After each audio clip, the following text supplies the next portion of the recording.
Tonight, Boulder is grappling with historic commercial vacancy rates and dozens of offices, nobody working inside, and right now the pandemic's still catching most of the blame. Glad you're with us on this Monday evening. I'm Shannon Ogden. And I'm Micah Smith. Now the future of these empty buildings is being called into question as plans move forward to tear down a longtime local landmark to make way for more commercial space. Denver 7's Colette Bordelon listened to concerns from the community and took them to city leaders to get answers.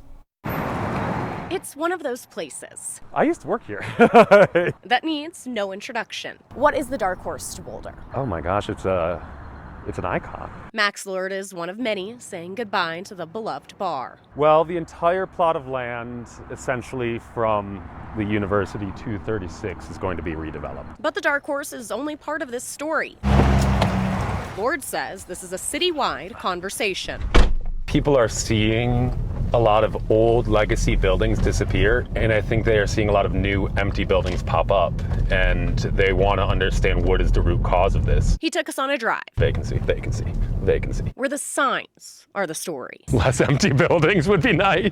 It was a much shorter drive than he did for this social media video with thousands of views. Another one there. All about commercial vacancy in Boulder. When you look at vacant spaces in a place that's so vibrant, you have to ask yourself why. Why?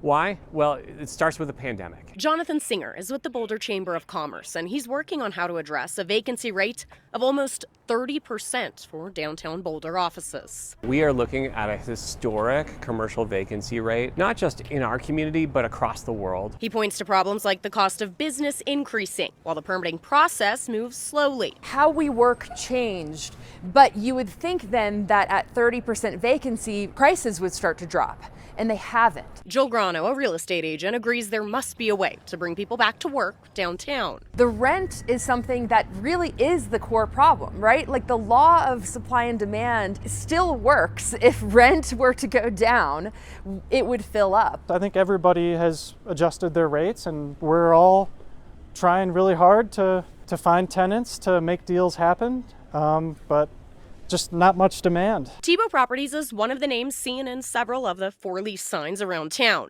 Ben Myers is their operations manager. I guess a solution would be companies make your employees come back to the office. Everyone has their own idea on how to fill up these empty offices. I mean, it's one of the most restrictive land use codes in the country. Saying there has to be a way to move forward. The things that we're doing aren't working, and somewhere in the process we're losing the things that make Boulder special. While maintaining the community they call home. In Boulder, Colette Bordelon, Denver 7. And those with the chamber tell us they're working with the city and some other groups on this, even looking at other cities to see if maybe there are new strategies out there that would work in Boulder.